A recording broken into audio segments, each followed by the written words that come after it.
ನ್ಯಾಯಸ್ಥಾಪಕರು ಅಧ್ಯಾಯ 1. ಯೆಹೋಶುವನು ಮರಣ ಹೊಂದಿದ ನಂತರ ಇಸ್ರಾಯೇಲ್ಯರು, ಕಾನಾನ್ಯರೊಡನೆ ಯುದ್ಧ ಮಾಡುವುದಕ್ಕೆ ನಮ್ಮಲ್ಲಿ ಮೊದಲು ಯಾರು ಹೋಗಬೇಕು ಎಂದು ಯೆಹೋವನನ್ನು ಕೇಳಲು ಆತನು ಅವರಿಗೆ, ಯೆಹೂದ್ಯರು ಹೋಗಲಿ, ಇಗೋ ದೇಶವನ್ನು ಅವರಿಗೆ ಒಪ್ಪಿಸಿದ್ದೇನೆ ಅಂದನು. ಆಗ ಯೆಹೂದ್ಯರು ತಮ್ಮ ಸಹೋದರರಾದ ಸಿಮೆಯೋನ್ಯರಿಗೆ, ಕಾನಾನ್ಯರೊಡನೆ ಯುದ್ಧ ಮಾಡುವುದಕ್ಕೋಸ್ಕರ ನೀವು ನಮ್ಮ ಸಂಗಡ ನಮ್ಮ ಸ್ವಾಸ್ಥ್ಯ ಭೂಮಿಗೆ ಬನ್ನಿರಿ, ಅನಂತರ ನಾವು ನಿಮ್ಮ ಸಂಗಡ ನಿಮ್ಮ ಸ್ವಾಸ್ಥ್ಯ ಭೂಮಿಗೆ ಬರುವೆವು ಎಂದು ಹೇಳಲು ಅವರು ಒಪ್ಪಿ ಯೆಹೂದ್ಯರ ಜೊತೆಯಲ್ಲಿ ಯುದ್ಧಕ್ಕೆ ಹೋದರು. ಆಗ ಯೆಹೋವನು ಕಾನಾನ್ಯರನ್ನೂ ಪೆರಿಜ್ಜೀಯರನ್ನೂ ಅವರ ಕೈಗೆ ಒಪ್ಪಿಸಿದ್ದರಿಂದ ಅವರು ಅವರಲ್ಲಿ 10,000 ಮಂದಿಯನ್ನು ಬೆಜೆಕಿನಲ್ಲಿ ಹತಮಾಡಿದರು. ಅವರು ಅಲ್ಲಿ ಅದೋನಿ ಬೆಜೆಕನನ್ನು ಸಂಧಿಸಿ ಅವನೊಡನೆ ಯುದ್ಧ ಮಾಡಿ ಕಾನಾನ್ಯರನ್ನೂ ಪೆರಿಜ್ಜೀಯರನ್ನೂ ಸೋಲಿಸಿದರು. ಅದೋನಿ ಬೆಜೆಕನು ಓಡಿ ಹೋಗಲು ಅವನನ್ನು ಹಿಂದಟ್ಟಿ ಹಿಡಿದು ಅವನ ಕೈಕಾಲುಗಳ ಹೆಬ್ಬೆರಳುಗಳನ್ನು ಕತ್ತರಿಸಿಬಿಟ್ಟರು.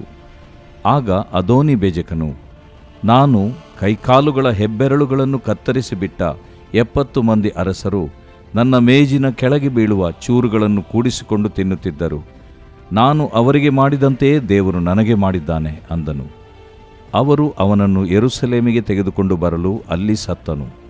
ಯೆಹೂದ್ಯರು ಯೆರೂಸಲೇಮಿನವರೊಡನೆ ಯುದ್ಧ ಮಾಡಿ ಅದನ್ನು ಹಿಡಿದು ಜನರನ್ನು ಕತ್ತಿಯಿಂದ ಸಂಹರಿಸಿ ಪಟ್ಟಣಕ್ಕೆ ಬೆಂಕಿ ಹೊತ್ತಿಸಿದರು.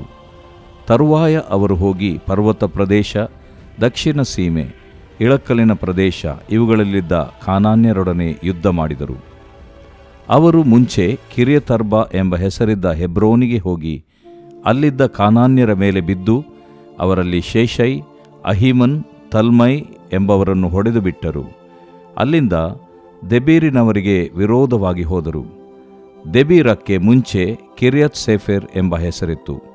ಕಿರ್ಯತ್ ಸೇಫೆರನ್ನು ಹಿಡಿದುಕೊಳ್ಳುವವನಿಗೆ ನನ್ನ ಮಗಳಾದ ಅಕ್ಷಾ ಎಂಬಾಕೆಯನ್ನು ಮದುವೆ ಮಾಡಿಕೊಡುತ್ತೇನೆಂದು ಕಾಲೇಬನು ಹೇಳಲು ಅವನ ತಮ್ಮನೂ ಕೆನಜನ ಮಗನೂ ಆದ ಒತ್ನಿಯೇಲನು ಅದನ್ನು ಹಿಡಿದನು. ಆಗ ಕಾಲೇಬನು ತನ್ನ ಮಗಳಾದ ಅಕ್ಷಾ ಎಂಬಾಕೆಯನ್ನು ಅವನಿಗೆ ಮದುವೆ ಮಾಡಿಕೊಟ್ಟನು. ಆಕೆಯು ಬರುತ್ತಿರುವಾಗ ತನ್ನ ತಂದೆಯ ಹತ್ತಿರ ಭೂಮಿಯನ್ನು ಕೇಳಬೇಕೆಂದು ಗಂಡನನ್ನು ಪ್ರೇರೇಪಿಸಿ ತಾನು ಕತ್ತೆಯಿಂದ ಇಳಿದಳು. ಕಾಲೇಬನು ನಿನಗೇನು ಬೇಕೆಂದು ಆಕೆಯನ್ನು ಕೇಳಲು ಆಕೆಯು, ನನಗೊಂದು ದಾನ ಕೊಡಬೇಕು, ನನ್ನನ್ನು ಬೆಗ್ಗಾಡಿಗೆ ಕೊಟ್ಟುಬಿಟ್ಟಿಯಲ್ಲ, ಬುಗ್ಗೆಗಳಿರುವ ಸ್ಥಳವನ್ನು ನನಗೆ ಕೊಡು ಅಂದಳು. ಆಗ ಅವನು ಆಕೆಗೆ ಮೇಲಣ ಮತ್ತು ಕೆಳಗಣ ಬುಗ್ಗೆಗಳನ್ನು ಕೊಟ್ಟನು. ಕೇನ್ಯನೂ ಮೋಶೆಯ ಮಾವನೂ ಆದ ಹೋಬಾಬನ ವಂಶದವರು ಖರ್ಜೂರ ನಗರದಿಂದ ಹೊರಟು ಯೆಹೂದ್ಯರ ಜೊತೆಯಲ್ಲಿ ಅರಾದಿನ ದಕ್ಷಿಣದಲ್ಲಿರುವ ಯೆಹೂದ ಅರಣ್ಯಕ್ಕೆ ಬಂದು ಅಲ್ಲಿನ ಜನರ ಸಂಗಡ ವಾಸ ಮಾಡಿದರು. ತರುವಾಯ ಯೆಹೂದ್ಯರು ತಮ್ಮ ಬಂಧುಗಳಾದ ಸಿಮೆಯೋನ್ಯರ ಸಂಗಡ ಹೋಗಿ ಚೆಫತ್ ಎಂಬ ಪಟ್ಟಣದಲ್ಲಿದ್ದ ಕಾನಾನ್ಯರನ್ನು ಸೋಲಿಸಿ ಆ ಪಟ್ಟಣವನ್ನು ಹಾಳು ಮಾಡಿ ಅದನ್ನು ಹೊರ್ಮಾ ಎಂದು ಕರೆದರು. ಅನಂತರ ಅವರು ಗಾಜಾ, ಅಷ್ಕೆಲೋನ್, ಎಕ್ರೋನ್ ಎಂಬ ಪಟ್ಟಣಗಳನ್ನೂ ಅವುಗಳ ಮೇರೆಗಳನ್ನೂ ಸ್ವಾಧೀನ ಮಾಡಿಕೊಂಡರು. ಯೆಹೋವನು ಯೆಹೂದ್ಯರ ಸಂಗಡ ಇದ್ದದರಿಂದ ಅವರು ಪರ್ವತ ಪ್ರದೇಶಗಳನ್ನೆಲ್ಲ ಸ್ವತಂತ್ರಿಸಿಕೊಂಡರು. ಆದರೆ ತಗ್ಗಿನ ಪ್ರದೇಶಗಳಲ್ಲಿ ವಾಸಿಸುವವರಿಗೆ ಕಬ್ಬಿಣದ ರಥಗಳಿದ್ದದ್ದರಿಂದ ಅವರನ್ನು ಹೊರಡಿಸುವುದು ಆಗಲಿಲ್ಲ. ಮೋಶೆ ಆಜ್ಞಾಪಿಸಿದಂತೆ ಅವರು ಕಾಲೇಬನಿಗೆ ಹೆಬ್ರೋನ್ ಪಟ್ಟಣವನ್ನು ಕೊಟ್ಟರು. ಅವನು ಅನಾಕನ 3 ಮಂದಿ ಮಕ್ಕಳನ್ನು ಅಲ್ಲಿಂದ ಅಟ್ಟಿಬಿಟ್ಟನು. ಯೆರೂಸಲೇಮಿನಲ್ಲಿದ್ದ ಯೆಬೂಸಿಯರನ್ನು ಹೊರಡಿಸುವುದು ಬೆನ್ಯಾಮೀನ್ಯರಿಂದ ಆಗದೆ ಹೋಯಿತು. ಅವರು ಇಂದಿನವರೆಗೂ ಬೆನ್ಯಾಮೀನ್ಯರ ಸಂಗಡ ಯೆರೂಸಲೇಮಿನಲ್ಲಿಯೇ ವಾಸವಾಗಿದ್ದಾರೆ. ಇವರ ಹಾಗೆಯೇ ಯೋಸೇಫನ ವಂಶದವರೂ ಹೊರಟು ಬೇತೇಲಿಗೆ ಬಂದರು. ಯೆಹೋವನು ಅವರ ಸಂಗಡ ಇದ್ದನು. ಅವರು ಲೂಜ್ ಅನ್ನಿಸಿಕೊಳ್ಳುತ್ತಿದ್ದ ಬೇತೇಲ್ ಊರನ್ನು ಸಂಚರಿಸಿ ನೋಡುವುದಕ್ಕೆ ಗೂಢಚಾರರನ್ನು ಕಳುಹಿಸಿದರು. ಅವರು ಆ ಊರೊಳಗಿಂದ ಬರುವ ಒಬ್ಬ ಮನುಷ್ಯನನ್ನು ಕಂಡು ಅವನಿಗೆ, ದಯವಿಟ್ಟು ಪಟ್ಟಣದೊಳಗೆ ನುಗ್ಗಬಹುದಾದ ದಾರಿಯನ್ನು ನಮಗೆ ತೋರಿಸು, ನಾವು ನಿನಗೆ ದಯೆ ತೋರಿಸುವೆವು ಎಂದು ಹೇಳಲು ಅವನು ಅಂಥ ದಾರಿಯನ್ನು ತೋರಿಸಿದನು. ಆಗ ಅವರು ಆ ಪಟ್ಟಣವನ್ನು ಕತ್ತಿಯಿಂದ ಸಂಹರಿಸಿದರು. ಆದರೆ ಆ ಮನುಷ್ಯನನ್ನೂ ಅವನ ಕುಟುಂಬವನ್ನೂ ಕಳುಹಿಸಿಬಿಟ್ಟರು. ಅವನು ಹಿತ್ತಿಯರ ದೇಶಕ್ಕೆ ಹೋಗಿ ಒಂದು ಪಟ್ಟಣವನ್ನು ಕಟ್ಟಿಕೊಂಡು ಅದಕ್ಕೆ ಲೂಜ್ ಎಂದು ಹೆಸರಿಟ್ಟನು. ಅದಕ್ಕೆ ಇಂದಿನವರೆಗೂ ಅದೇ ಹೆಸರಿರುತ್ತದೆ.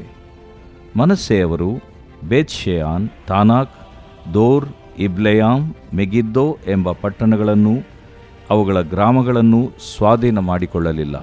ಆದುದರಿಂದ ಕಾನಾನ್ಯರು ಆ ಪ್ರಾಂತಗಳಲ್ಲೇ ವಾಸಿಸುವುದಕ್ಕೆ ದೃಢ ಮಾಡಿದರು. ಇಸ್ರಾಯೇಲ್ಯರು ಬಲಗೊಂಡ ಮೇಲೆ ಅವರನ್ನು ದಾಸತ್ವಕ್ಕೆ ಹಚ್ಚಿದರೇ ಹೊರತು ಅಲ್ಲಿಂದ ಅಟ್ಟಿಬಿಡಲಿಲ್ಲ. ಎಫ್ರಾಯಿಮ್ಯರು ಗೆಜೇರಿನಲ್ಲಿದ್ದ ಕಾನಾನ್ಯರನ್ನು ಹೊರಡಿಸಿ ಬಿಡಲಿಲ್ಲ. ಆದುದರಿಂದ ಅವರು ಅವರ ಮಧ್ಯದಲ್ಲೇ ವಾಸಿಸುವವರಾದರು. ಜೆಬುಲೂನ್ಯರು ಕಿಟ್ರೋನ್, ನಹಲೋಲ್ ಎಂಬ ಪಟ್ಟಣಗಳ ನಿವಾಸಿಗಳನ್ನು ಅಟ್ಟಿಬಿಡಲಿಲ್ಲ. ಆದರೆ ಆ ಕಾನಾನ್ಯರು ಅವರಿಗೆ ದಾಸರಾಗಿ ಅವರ ಮಧ್ಯದಲ್ಲೇ ವಾಸ ಮಾಡುವವರಾದರು. ಅಶೇರ್ಯರು ಅಕ್ಕೋ, Chidon, Ahlab, Achzib, Helbah, Aphik, Rehob ಎಂಬ ಪಟ್ಟಣಗಳನ್ನು ಸ್ವಾಧೀನ ಮಾಡಿಕೊಳ್ಳಲಿಲ್ಲ. ಅವರು ಆ ದೇಶದ ಕಾನಾನ್ಯರನ್ನು ಹೊರಡಿಸದೆ ಅವರ ಮಧ್ಯದಲ್ಲೇ ವಾಸ ಮಾಡಿದರು. ನಫ್ತಾಲ್ಯರು ಬೇತ್‌ಶೆಮೆಷ್, ಬೇತನಾತ್ ಎಂಬ ಊರುಗಳನ್ನು ಸ್ವತಂತ್ರಿಸಿಕೊಳ್ಳದೆ ಅಲ್ಲಿಯ ನಿವಾಸಿಗಳಾದ ಕಾನಾನ್ಯರ ಮಧ್ಯದಲ್ಲೇ ವಾಸ ಮಾಡಿದರು. ಮತ್ತು ಆ ಬೇತ್‌ಶೆಮೆಷ್, ಬೇತನಾತ್ ಊರುಗಳ ಜನರು ಅವರಿಗೆ ದಾಸರಾದರು. ಇದಲ್ಲದೆ ಅಮೋರಿಯರು ದಾನ್ ಕುಲದವರನ್ನು ತಗ್ಗಿನ ಪ್ರದೇಶಕ್ಕೆ ಇಳಿಯಗೊಡದೆ ಹಿಂದಟ್ಟಿ ಬೆಟ್ಟಗಳಿಗೆ ಓಡಿಸಿಬಿಟ್ಟರು. ಹೀಗೆ ಅಮೋರಿಯರು ಹರ್ಹೆರೆಸ್, ಅಯ್ಯಾಲೋನ್, ಶಾಲ್ಬೀಮ್ ಎಂಬ ಊರುಗಳಲ್ಲೇ ವಾಸಿಸ ದೃಢ ಮಾಡಿದರು. ಆದರೆ ಯೋಸೇಫ್ಯರ ಹಸ್ತವು ಭಾರವಾದ ಮೇಲೆ ಅವರಿಗೆ ದಾಸರಾದರು. ಅಮೋರಿಯರ ಮೇರೆಯು ಅಕ್ರಬ್ಬೀಮ್ ಕಣಿವೆಯಲ್ಲಿರುವ ಬಂಡೆಯಿಂದ ಮೇಲಕ್ಕೆ ವಿಸ್ತರಿಸಿಕೊಂಡಿರುವುದು. ದೇವರು ಪ್ರೀತಿಸುವ ಪ್ರೀತಿಯ ಬಿಗ್ ಜೆ ಟಿವಿ ಪ್ರಿಯ ವೀಕ್ಷಕರಿಗೆ ನಮ್ಮ ಕರ್ತನಾದ ಯೇಸು ಕ್ರಿಸ್ತನ ಹೆಸರಿನಲ್ಲಿ ವಂದಿಸಿ ನಿಮ್ಮನ್ನು ಆಹ್ವಾನಿಸುತ್ತಿದ್ದೇವೆ. ಬನ್ನಿರಿ, ಇಂದಿನ ನಮ್ಮ ಅಧ್ಯಯನ ನ್ಯಾಯಸ್ಥಾಪಕರ ಪುಸ್ತಕ 1ನೇ ಅಧ್ಯಾಯ, the book of Judges chapter 1. ಯೆಹೋಶುವನ ಗ್ರಂಥ 24 ಅಧ್ಯಾಯಗಳನ್ನು ಒಳಗೊಂಡದ್ದು. ಮೋಶೆ ಮರಣ ಹೊಂದಿದ ನಂತರ ಯೆಹೋಶುವನ ಹೊಸ ನಾಯಕತ್ವ. ಆ ಸಂದರ್ಭದಲ್ಲಿ ಅವನು ಬಹುಶಃ ಚಿಂತೆಯಲ್ಲಿ ಅಥವಾ ಯೋಚನೆಯಲ್ಲಿ ಅಥವಾ ಗಡಿಬಿಡಿಯಲ್ಲಿ ಅಥವಾ ದುಃಖದಲ್ಲಿ ಕೂಡ, ಯಾಕಂದರೆ ತನ್ನ ಗುರು, ತನ್ನ ತರಬೇತುಗಾರ, ಮೆಂಟರ್, ಆ ಭಕ್ತಿವಂತನಾದ ವ್ಯಕ್ತಿ, ಆತನ ಸಹವಾಸವನ್ನು ಕಳ್ಕೊಂಡಂಥ ಸಂದರ್ಭದಲ್ಲಿ ದೇವರು ಯೆಹೋಶುವನ ಸಂಗಡ ಮಾತನಾಡಿ, ನಾನು ಮೋಶೆಯ ಸಂಗಡ ಇದ್ದ ಹಾಗೆ ನಿನ್ನ ಸಂಗಡ ಕೂಡ ನಾನು ಇರ್ತೇನೆ, ಯಾರೂ ನಿನ್ನ ಮುಂದೆ ನಿಲ್ಲೋದಿಲ್ಲ. ಹಗಲಿರಲು ಈ ಧರ್ಮಶಾಸ್ತ್ರದ ಮಾತುಗಳು ನಿನ್ನ ಬಾಯಲ್ಲಿರಲಿ, ಅವುಗಳನ್ನು ಹಗಲಿರಲು ಧ್ಯಾನಿಸು. ಆ ರೀತಿಯಾಗಿ ಮಾಡಿದರೆ ನೀನು ಹೋಗುವಲ್ಲೆಲ್ಲ ನೀನು ಕೃತಾರ್ಥನಾಗುವಿ, ನಿನಗೆ ಯಶಸ್ವಿ ಎಂಬುದಾಗಿ ದೇವರು ವಾಗ್ದಾನ ಮಾಡಿ, ನಾನೇ ನಿನ್ನ ಸಂಗಡ ಇರ್ತೇನೆ ಎಂಬುದಾಗಿ ಒಂದು ಉತ್ತೇಜನವನ್ನು ಯೆಹೋಶುವನಿಗೆ ಕೊಟ್ಟದ್ದರಿಂದ ಯೆಹೋಶುವನು ಹೊಸ ತಲೆಮಾರುಗಳನ್ನು, ಅಂದರೆ ಹೊಸ ಸಂತತಿಯನ್ನು, ಇಸ್ರಾಯೇಲರನ್ನು, ಸುಮಾರು 30 ಲಕ್ಷ ಜನರನ್ನು ಮೋಶೆಯಲ್ಲಿ ಬಿಟ್ಟನೋ ಅಲ್ಲಿಂದ ಯೆಹೋಶುವನು ಕರ್ಕೊಂಡು ಇಸ್ರಾಯೇಲರನ್ನು 12 ಗೋತ್ರದವರನ್ನು ಪ್ಲಸ್ ಲೇವಿಯರನ್ನು ಕರ್ಕೊಂಡು ಈಗ ಕಾನಾನ್ ದೇಶಕ್ಕೆ ಹೋಗುವಂಥ ದೃಶ್ಯ. ಆ ರೀತಿಯಾಗಿ ಬಂದಾಗ ಅನೇಕ ಘಟನೆಗಳು ಆದವು.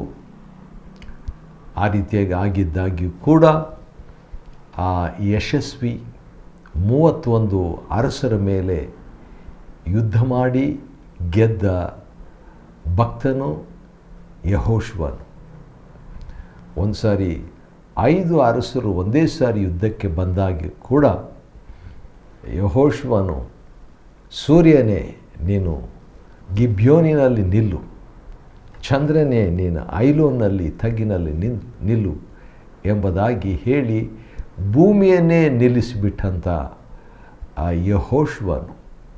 ಹೌದು, ಈ ಕುರಿತಾಗಿ ಯೆಹೋಶುವ 10 ಮತ್ತು 14ರಲ್ಲಿ ದೇವರು ಒಬ್ಬ ಮನುಷ್ಯನ ಮಾತನ್ನು ಕೇಳಿ ಕಿವಿಗೊಟ್ಟು ಅವನ ಪರವಾಗಿ ಕಾರ್ಯ ಮಾಡಿದಂಥ ಈ ರೀತಿಯಾಗಿ ಮಾಡಿದಂಥ ಒಂದು ದಾಖಲೆ ಘಟನೆ ಹಿಂದೆ ಎಂದೂ ಇಲ್ಲ ಎಂಬುದಾಗಿ, ಮುಂದೇನೂ ಆಗಲಿಲ್ಲ ಎಂಬುದಾಗಿ. ಸರಿ, ಆ ರೀತಿಯಾಗಿ ಯೆಹೋಶುವನು ಕಾನಾನ್ ದೇಶಕ್ಕೆ ಇಸ್ರಾಯೇಲರನ್ನು ಕರ್ಕೊಂಡು ಬರ್ತಾನೆ. ಅವರಲ್ಲಿ 12 ಗೋತ್ರದವರಲ್ಲಿ ವಿಶೇಷವಾಗಿ 9 ಗೋತ್ರದವರಿಗೆ ಆ ದೇಶವನ್ನು ವಿಭಾಗಿಸಿ ಹಂಚಿಕೊಡ್ತಾನೆ. Joshua distributes the land to the 9½ tribes of Israel. ಯಾಕೆ 9 ಇಸ್ರಾಯೇಲರ ಕುಲಕ್ಕೆ ಆತನು ಕೊಟ್ಟನಂತ ಹೇಳಿದರೆ, ಆ ಕಾನಾನ್ ದೇಶ ಬರುವುದಕ್ಕೆ ಮುಂಚೆಯೇ ಮೋಶೆ 2 ಗೋತ್ರದವರಿಗೆ ಈಗಾಗಲೇ ಕಾನಾನ್ ದೇಶದ ಬಾರ್ಡರ್, ಯೋರ್ದನ್ ಹತ್ತಿರದಲ್ಲಿರ್ತಕ್ಕಂಥ ಆ ದೇಶವನ್ನು, ಆ ಭಾಗವನ್ನು, ಪ್ರಾಂತವನ್ನು ರೂಬೇನ್ಯರಿಗೆ, ಗಾದ್ಯರಿಗೆ, ಮನಸ್ಸೆ ಕುಲದ ಅರ್ಧ ಕುಲದವರಿಗೆ ಆತನು ಮೋಶೆ ಕೊಟ್ಟಿದ್ದನು. ಆದರೆ ಒಂದು ಒಡಂಬಡಿಕೆ, ಒಂದು ಕಾಂಟ್ರಾಕ್ಟ್ ಏನಂತ ಹೇಳಿದ್ರೆ, ನೀವು ಇಲ್ಲೇ ಇದ್ಬಿಡಬಾರ್ದು, ನಿಮ್ಮ ಸಹೋದರರಿಗಾಗಿ 9 ಗೋತ್ರದವರಿಗಾಗಿ ನೀವು ಯುದ್ಧ ಮಾಡಿ ಅವರನ್ನು ಸೆಟ್ಲ್ ಮಾಡಿ ಅನಂತರವೇ ನೀವು ಹಿಂದಿರುಗಿ ಹೋಗಬೇಕು ಎಂಬುದಾಗಿ ಮೋಶೆ ಕಡೆಯಿಂದ ಮಾತು ಕೊಟ್ಟದ್ದರಿಂದ, ಮೋಶೆಗೆ ಕೊಟ್ಟ ಮಾತನ್ನು 2 ಗೋತ್ರದವರು, ರೂಬೇನ್ಯರು, ಗಾದ್ಯರು, ಮನಸ್ಸೆಯ ಅರ್ಧ ಕುಲದವರು ಕೈಕೊಂಡರು. ಅಷ್ಟೇ ಅಲ್ಲ, ಅವರು ಯೆಹೋಶುವನ ಮಾತನ್ನು ಕೂಡ ಕೈಕೊಂಡು ನಡೆದವರಾಗಿದ್ದರು. ಅಷ್ಟೇ ಅಲ್ಲ, ತಮ್ಮ ಸಹೋದರರನ್ನು ಪ್ರೀತಿಸಿ ಅವರಿಗೋಸ್ಕರವಾಗಿ ಯುದ್ಧವಾಡಿ ಅವರನ್ನು ಸೆಟ್ಲ್ ಮಾಡಿಬಿಟ್ಟು ಹಿಂದಿರುಗಿ ಅವರು ಹೊರಡ್ತಾರೆ. ಅವರು ಹೊರಟ ಮೇಲೆ ಈಗ ಒಂದು ಮಹಾ ವೇದಿಕೆಯನ್ನು ಕಟ್ಟಿಕೊಳ್ತಾರೆ ಸಾಕ್ಷಿಯಾಗಿ.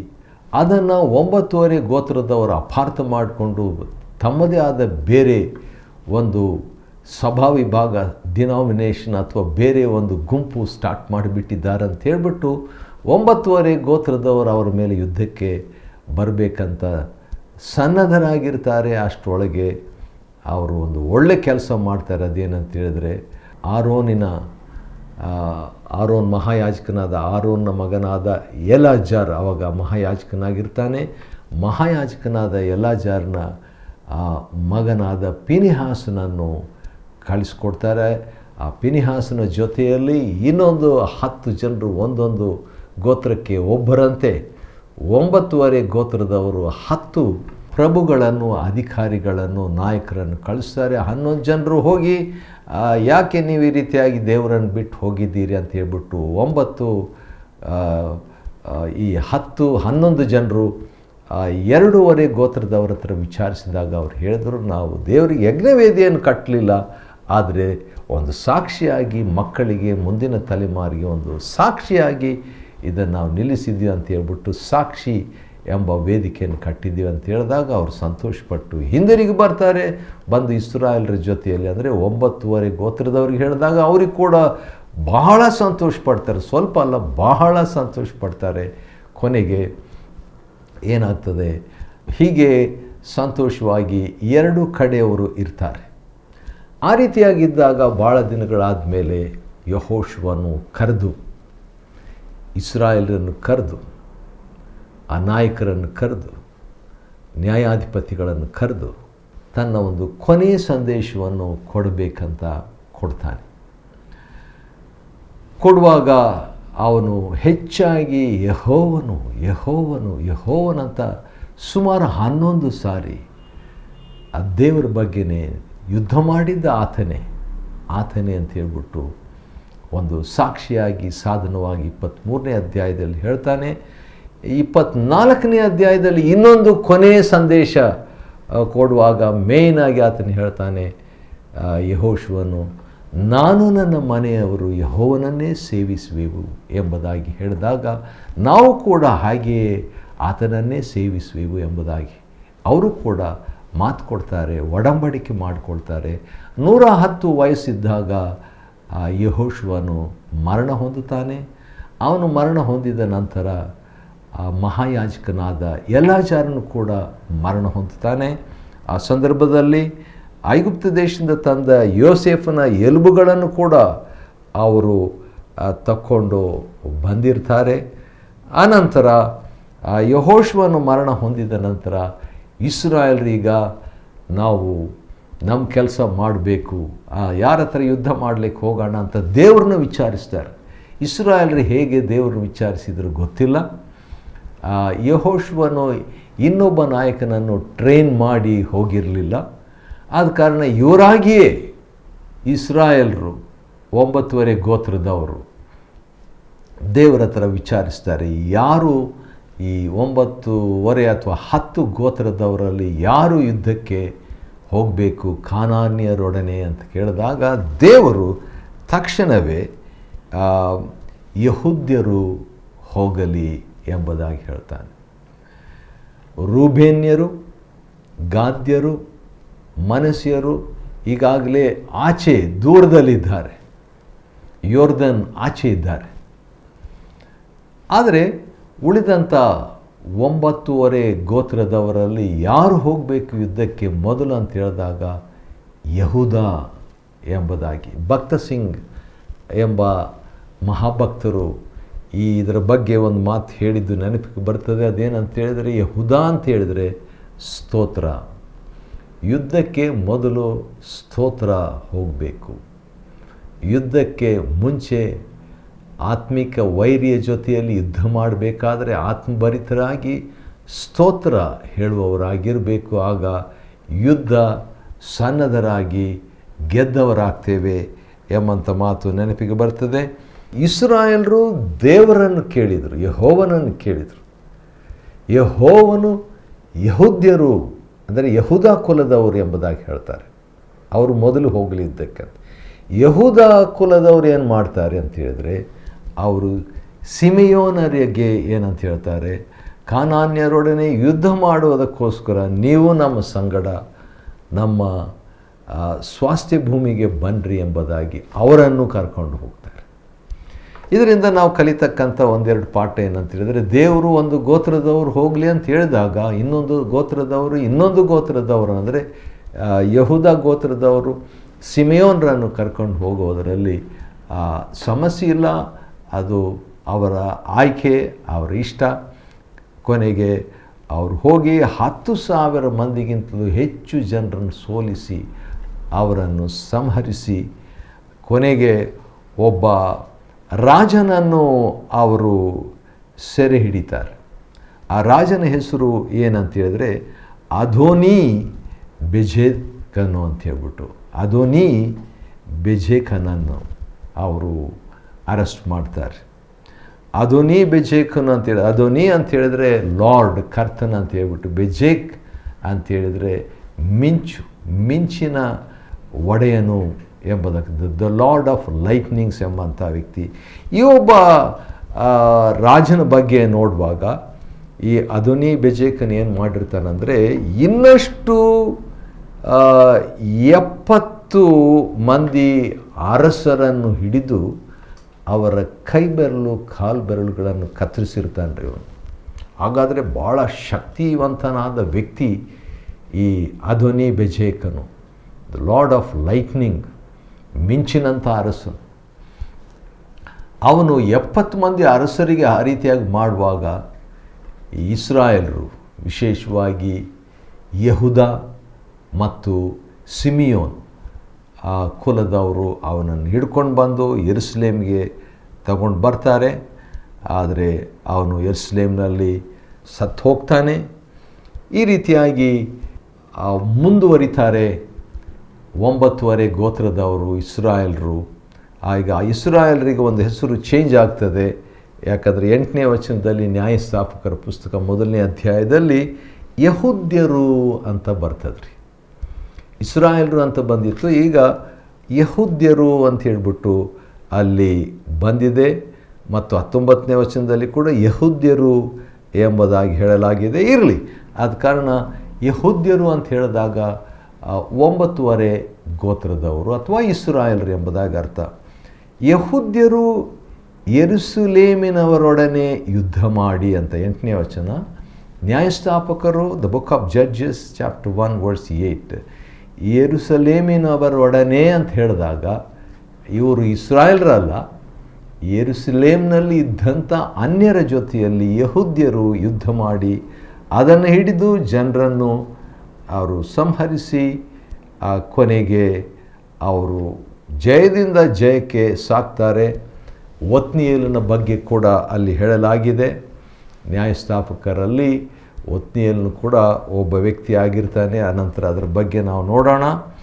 ಅವರು ಹಾಗೆ ಬರ್ತಾ ಇದ್ದಾಗ ಕಾನಾನ್ಯರನ್ನು ಸೋಲಿಸಿ ಆ ಪಟ್ಟಣವನ್ನು ಹಾಳು ಮಾಡಿ ಅದನ್ನು ಹೊರ್ಮಾ ಎಂಬಂಥ ಹೆಸರನ್ನು ಕೊಡ್ತಾರೆ. ಹೊರ್ಮಾ ಅಂದರೆ ಹಾಳು. ಸರಿ, ಈ ರೀತಿಯಾಗಿದ್ದಾಗ 19ನೇ ವಚನ ಗಮನಿಸ್ತಕ್ಕದ್ದು. ಅದರಲ್ಲಿ ಒಂದು ಮಾತು ಈ ರೀತಿಯಾಗಿದೆ: ಯೆಹೋವನು ಯಹೂದ್ಯರ ಸಂಗಡ ಇದ್ದುದರಿಂದ ಅವರು ಪರ್ವತ ಪ್ರದೇಶಗಳನ್ನೆಲ್ಲ ಸ್ವತಂತ್ರಿಸಿಕೊಂಡರು. ವಾವ್! ದೇವರು ನಮ್ಮ ಸಂಗಡ ಇದ್ದರೆ ಪರ್ವತದಂಥ ಸಮಸ್ಯೆಗಳು ನಮಗಿರ್ಬೋದು. ವೈಯಕ್ತಿಕ ಸಮಸ್ಯೆ, ಕೌಟುಂಬಿಕ ಸಮಸ್ಯೆ, ಯಾವುದೇ ಸಮಸ್ಯೆ, ಆ ಸಮಸ್ಯೆಗಳನ್ನೆಲ್ಲ ನಾವು ಜಯಿಸ್ತೇವೆ, ನಾವು ಸ್ವಾಧೀನ ಮಾಡಿಕೊಳ್ತೇವೆ. ಮತ್ತು ಆದರೆ ಇವರಿಗೆ ಒಂದು ಕಡೆ ಮಾತ್ರ ಸ್ವಲ್ಪ ಕಷ್ಟ ಆಯಿತು. ಅದೇನಂತ ಹೇಳಿದ್ರೆ, ಆದರೆ ತಗ್ಗಿನ ಪ್ರದೇಶಗಳಲ್ಲಿ ವಾಸಿಸುವವರಿಗೆ ಕಬ್ಬಿಣದ ರಥಗಳ ಇದ್ದುದರಿಂದ ಅವರನ್ನು ಹೊರಡಿಸುವುದು ಅವರಿಗೆ ಆಗಲಿಲ್ಲ. ಯಾಕಂದರೆ ಅವರು ತಗ್ಗಿನ ಪ್ರದೇಶದಲ್ಲಿದ್ದರು ಮತ್ತು ಕಬ್ಬಿಣದ ರಥಗಳು ಅವರಿಗಿದ್ದರು. ಅವ್ರನ್ನ ಹೊರಡಿಸ್ಲಿಕ್ಕೆ ಆಗಲಿಲ್ಲ. ಆದರೆ ಯೆರೂಸಲೇಮಿನಲ್ಲಿದ್ದ ಯೆಬೂಸಿಯರು ಅಂತಿದ್ರಲ್ವ, ಅವರನ್ನು ಕೂಡ ಹೊರಡಿಸುವುದು ಬೆನ್ಯಾಮೀನ್ಯರಿಂದ ಆಗದೆ ಹೋಯಿತು. ಯಾಕಂದರೆ ಅವ್ರ ವಿಷಯದಲ್ಲಿ ಒಂದು ಮಾತು ಇದೆ. ಏನಂತ, ಈಗಾಗಲೇ ಯೆಹೋಶುವನ ಗ್ರಂಥದಲ್ಲಿ ಅವರಿಗೆ ಹೊರಡಿಸ್ಲಿಕ್ಕೆ ಆಗಲಿಲ್ಲ ಎಂಬಂಥ ಮಾತು ಇಲ್ಲಿ ಹೇಳಿದೆ. ಯೆಬೂಸ್ಯರನ್ನು ಹೊರಡಿಸುವುದು ಯಹೂದ ಕುಲದವರಿಂದ ಆಗದೇ ಹೋಯಿತು ಎಂಬಂಥ ಮಾತು 15ನೇ ಅಧ್ಯಾಯ 63ನೇ ವಚನ ಯೆಹೋಶುವನ ಗ್ರಂಥದಲ್ಲಿದೆ. ಯಾರಿಗಾಗಲಿಲ್ಲ? ಯಹೂದ ಕುಲದವರಿಗೆ ಆಗಲಿಲ್ಲ ಅಂತ. ಆದರೆ ನ್ಯಾಯಸ್ಥಾಪಕರು 1 ಮತ್ತು 21ರಲ್ಲಿ ಯೆರೂಸಲೇಮಿನಲ್ಲಿದ್ದ ಯೆಬೂಸ್ಯರನ್ನು ಹೊರಡಿಸುವುದು ಬೆನ್ಯಾಮೀನ್ಯರಿಂದ ಆಗದೆ ಹೋಯಿತು. ಯಹೂದ ಕುಲದವ್ರಿಗೆ ಆಗಲಿಲ್ಲ, ಬೆನ್ಯಾಮೀನ್ ಕುಲದವ್ರಿಗೆ ಆಗಲಿಲ್ಲ, ಆದರೆ ದಾವೀದನಿಗೆ ಆಯಿತು ಎಂಬಂಥ ಮಾತು ನೆನಪಿಡತಕ್ಕದ್ದು. ಯಾಕಂದರೆ ದಾವೀದನ ಅರಸನಾಗಿದ್ದ ತಕ್ಷಣ ಯೆಬೂಸಿಯರ ಮೇಲೆ ಜಯವನ್ನು ಹೊಂದಿ ದಾವೀದ ನಗರ ಅಂತ ಅದನ್ನು ಚೇಂಜ್ ಮಾಡಿಬಿಡ್ತಾನೆ ರೀ. ಸರಿ, ಯೋಸೇಫನ ವಂಶದವರ ಬಗ್ಗೆ ನೋಡುವಾಗ 22ನೇ ವಚನ, ಯೆಹೋವನವರ ಸಂಗಡ ಇದ್ದನು. ಇದು ಭಾಳ ಪ್ರಾಮುಖ್ಯವಾದಂಥ ಒಂದು ಸಂಗತಿ. 19ನೇ ವಚನದಲ್ಲಿ ಯೆಹೋವನು ಯಹೂದ್ಯರ ಸಂಗಡ ಇದ್ದನು ಮತ್ತು ಯೆಹೋವನು ಇಲ್ಲಿ ಯೋಸೇಫನ ವಂಶದವರ ಜೊತೆಗಿದ್ದನು. 22ನೇ ವಚನ. ಆ ರೀತಿಯಾಗಿದ್ದಾಗ ಯಾರೋ ಒಬ್ಬ ಮನುಷ್ಯನಿಗೆ ಸಹಾಯ ಕೇಳ್ತಾರೆ. ಒಬ್ಬ ಸಹಾಯಕ ಅವನು ಕೇಳಿದಾಗ ಆ ಮನುಷ್ಯನು ಅನ್ಯನು ಸಹಾಯ ಮಾಡ್ತಾನೆ. ಆದ ಕಾರಣ ಅವನನ್ನು ಅವನ ಕುಟುಂಬದವರನ್ನು ಏನು ಮಾಡದೆ ಅವನಿಗೆ ಸಹಾಯ ಮಾಡ್ತಾರೆ ಯೆಹೂದ್ಯರು. ಅವನು ಒಂದು ಹೆಸರು ಕೊಟ್ಟಿರ್ತಾನೆ, ಅವನು ಹಿತ್ತಿಯನು. ಅವನು ಲೂಜ್ ಎಂದು ಒಂದು ಊರಿಗೆ, ಒಂದು ಪಟ್ಟಣಕ್ಕೆ ಕಟ್ಟಿಕೊಂಡು ಅದಕ್ಕೊಂದು ಹೆಸರು ಇಡ್ತಾನೆ. ಲೂಜ್ ಎಂಬುದಾಗಿ ಹೇಳಿದರೆ ಬಾದಾಮಿ ಮರ ಎಂಬಂಥ ಅರ್ಥ ಇರುವಂಥದ್ದು. ಹೀಗೆ ಯಹೂದ್ಯರು, ಯಾಕಂದರೆ ಇಸ್ರಾಯೇಲ್ ಅಂತ ಹೇಳ್ತಾರೆ, ಯಹೂದ್ಯರು, ಎಫ್ರಾಯಿಮರು, ಜೆಬುಲ್ಯನರು, ಆಶೇರ್ಯರು, ನಫ್ತಾಲ್ಯರು ಒಬ್ಬೊಬ್ಬರಾಗಿ ಜಯದಿಂದ ಜಯಕ್ಕೆ ಸಾಗುವಂಥದ್ದನ್ನು ನಾವು ನ್ಯಾಯಸ್ಥಾಪಕರು 1ನೇ ಅಧ್ಯಾಯದಲ್ಲಿ ನೋಡ್ತೇವೆ ರೀ. ನ್ಯಾಯಸ್ಥಾಪಕರು 1ನೇ ಅಧ್ಯಾಯವನ್ನು ಅಧ್ಯಯನ ಮಾಡಿಕೊಳ್ಳುವಂತೆ ದೇವರು ಕೊಟ್ಟ ಕೃಪೆಗಾಗಿ ಆತನಿಗೆ ಸ್ತೋತ್ರವಾಗಲಿ. ದೇವರು ನಿಮ್ಮನ್ನು ಆಶೀರ್ವದಿಸಲಿ.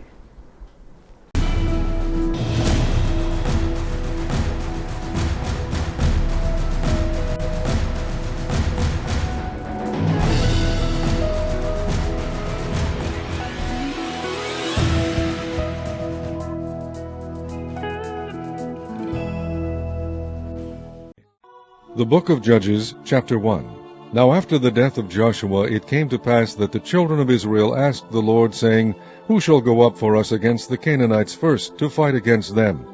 And the Lord said, Judah shall go up. Behold, I have delivered the land into his hand. And Judah said unto Simeon his brother, Come up with me into my lot, that we may fight against the Canaanites. And I likewise will go with thee into thy lot. So Simeon went with them. And Judah went up. And the Lord delivered the Canaanites and the Perizzites into their hand, and they slew of them in Bezek 10,000 men. And they found Adonibezek in Bezek, and they fought against him, and they slew the Canaanites and the Perizzites. And Adonibezek fled, and they pursued after him, and caught him, and cut off his thumbs and his great toes. And Adonibezek said, 70 kings, having their thumbs and their great toes cut off, gathered their meat under my table, as I have done. So God hath requited me. And they brought him to Jerusalem, and there he died. Now the children of Judah had fought against Jerusalem, and had taken it, and smitten it with the edge of the sword, and set the city on fire. And afterward the children of Judah went down to fight against the Canaanites that dwelt in the mountain, and in the south, and in the valley. And Judah went against the Canaanites that dwelt in Hebron.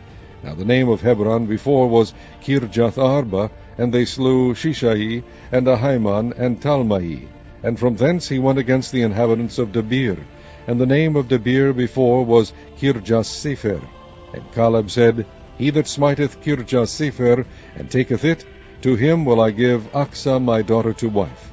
And Othniel the son of Kenaz, Caleb's younger brother, took it, and he gave him Achsah his daughter to wife. And it came to pass, when she came to him, that she moved him to ask of her father a field. And she lighted from off her ass, and Caleb said unto her, What wilt thou?